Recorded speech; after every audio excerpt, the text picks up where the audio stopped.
The National Treasury of Norway consisted of 50 tons of gold worth 240 million Norwegian kroner in 1940. When the German invasion began, the gold was evacuated from Oslo, first overland to Åndalsnes and then by ship to Tromsø. From Tromsø, evacuating Allied forces took the cargo of gold to Britain.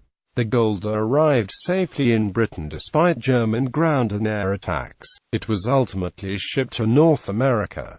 Evacuation from Oslo. The gold was stored in the main vault of the Norges Bank's headquarters in Oslo. During the increasing tension of the 1930s, plans were made to make the gold more mobile. When the Second World War broke out, these plans were accelerated and the gold was packed into 818 crates of 40 kilograms, 685 crates of 25 kilograms and 39 barrels of gold coins, weighing 80 kilograms each, a total of 53 tons. When news reached the government in the early hours of the 9th of April 1940 that the patrol boat Pol 3 had been attacked and that enemy ships were approaching Oslo, orders went out to evacuate the gold to the vault in Lillehammer. Heavies from local businesses were used to load the gold onto 26 civilian lorries.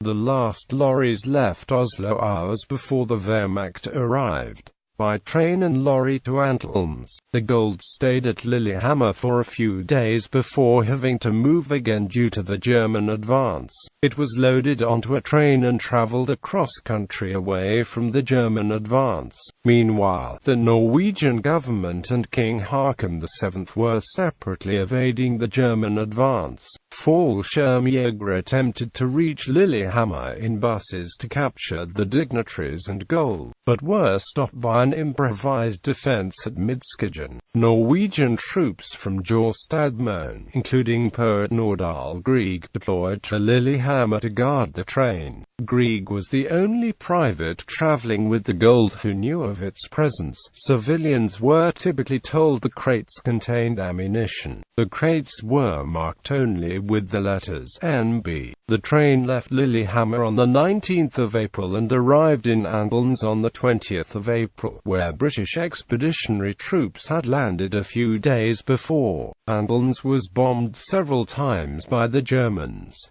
The train was undamaged and was moved to Romsdalsjøen station, outside of Åndalsnes. The British were informed of the gold, and agreed to evacuate it to Britain and then perhaps onwards to America. The gold was to be split between 3 ships. The first, the British cruiser HMS Galatea, departed from Åndalsnes on Thursday the 25th of April, with 200 crates. By ship to Tromsø. No further loading was done at Åndalsnes due to the approach of German troops from Gudbrandsdalen and further air raids. The gold was moved on 23 to 28 lorries to Molde, to be embarked on the British cruiser HMS Glasgow with the King and the government, and taken to Tromsø and then to Britain.